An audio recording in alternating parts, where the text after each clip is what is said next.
Maddagoota biyya bunaa fi dammaa Rabbiin guddaan si tolcheera ganamaan yaa jimmatoo sin argi wanti hamaan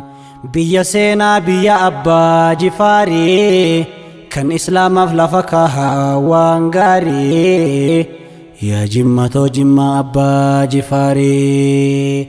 dhandhee laallee masara abbaa jifaarii seenaa dubbisne argine waan gaarii himameen dhumu seenaan saanii bahrii biyya raayyaa biyya ahmadiin jabaalii warra dhalootaaf kaahan seenaa gaarii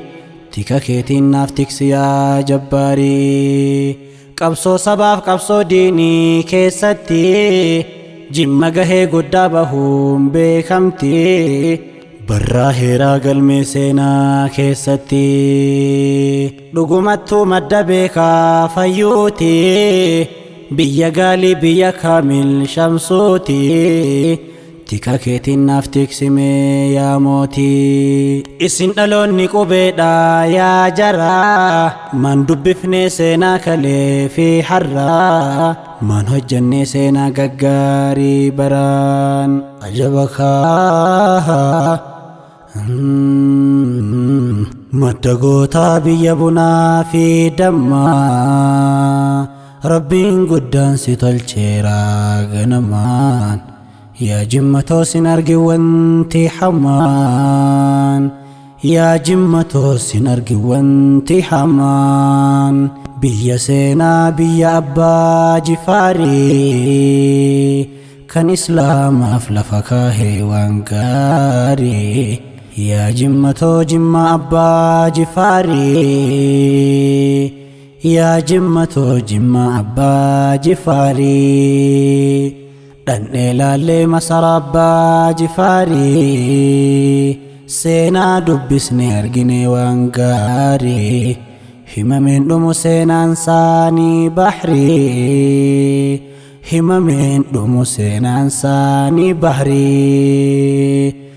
biyya raayyaa biyya ahmadiin jabaalii warra dhalootaaf kaahan seenaa gaarii tika keetiin naaf tiksi yaa jabbaarii tika keetiin naaf tiksi yaa jabbaarii qabsoo sabaaf qabsoo diinii keessatti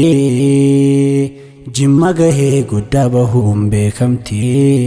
barraa heeraa galmee seenaa keessatti barraa heeraa galmee seenaa keessatti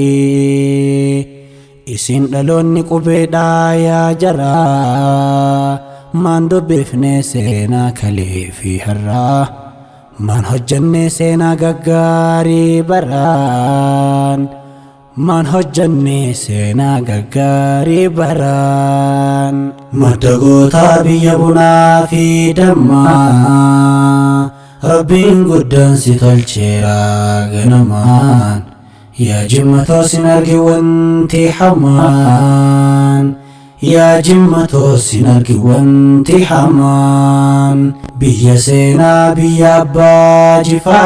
jifaarii kan islaamaaf lafa kaahee waan gaarii yaa jimmatoo jimma abbaa jifaarii yaa jimmatoo jimma abbaa jifaarii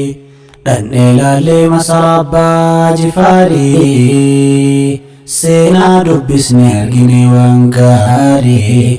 himameen dhumu seenaan saanii bahrii himameen dhumu seenaan saanii bahrii biyya raayyaa biyya ahmadiin jabaalii warra dhalootaaf kaahan seenaa gaarii tika keetiin naaf tiksi yaa jabbaarii tika keetiin naaf tiksi yaa jabbaarii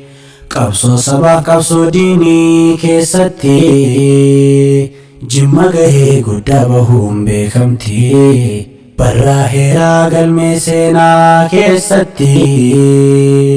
barraa heeraa galmee seenaa keessatti isin dhaloonni qubeedhaa yaa jaraa maan dubbifne seenaa kalee fi har'aa maan hojjenne seenaa gaggaarii baraan maan hojjenne seenaa gaggaarii baraan.